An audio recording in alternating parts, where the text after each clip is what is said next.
Small cracks in stucco and concrete or seeing exposed steel are more than cosmetic problems. They are potential hazards to your property.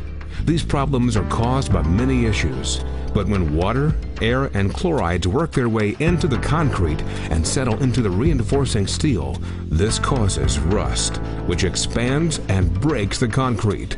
This is spalling and will weaken the overall structure. If spalling goes unresolved, it can be a dangerous situation.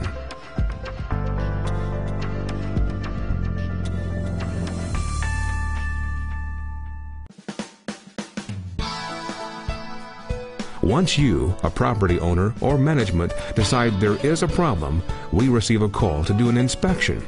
During initial walkthrough, we will evaluate the areas in question, resolve the amount of the damage, and we formulate a system of repair.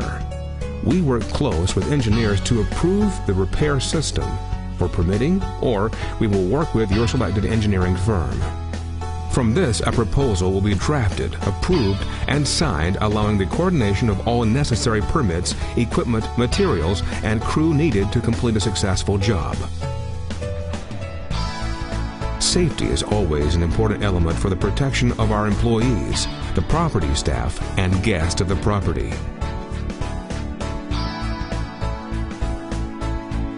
For this project, day one of the repair process begins with the removal of sand from under the building and stored nearby. This is done with the approval of the Department of Environmental Protection.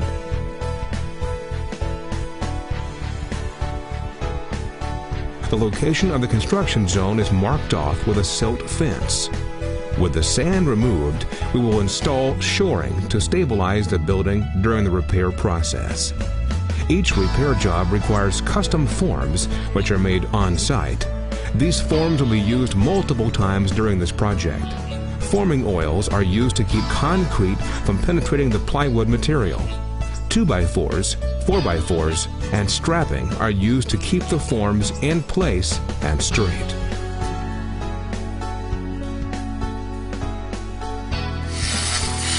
In order to repair the columns, all stucco must be removed, followed by removal of damaged concrete to expose all rusted steel that has caused spalling.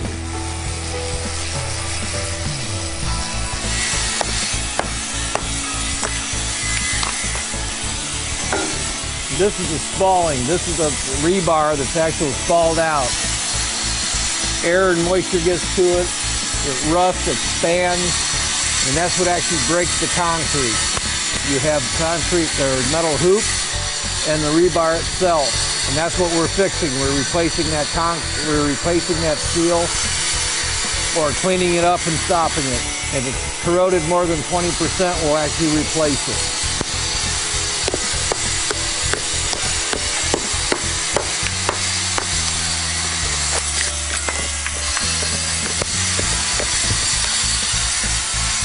Rusted steel is cleaned with a needle gun or sandblasting, then applying a phosphoric acid solution to the steel and allowed to stand overnight.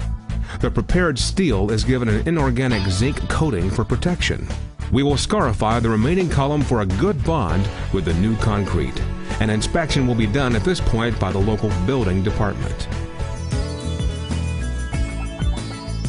The forms are placed around the column to allow an additional 1 5/8 of concrete to encapsulate the steel and to protect from further corrosion. A special 7,000 psi ready-mix concrete is ordered and delivered to the construction site, which includes plasticizers, rust inhibitors, and special aggregates for a dense concrete.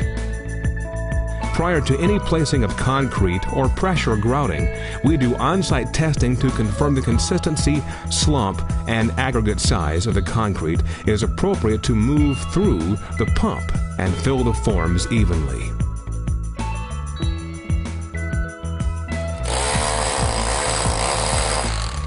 Vibrating is very important to eliminating any air pockets in the concrete as we pour.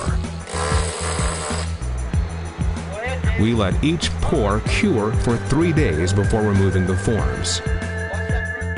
This process is repeated until all the columns are complete. The new stucco is applied over cured concrete to match the existing structure. An alkali-resistant primer is applied to the concrete.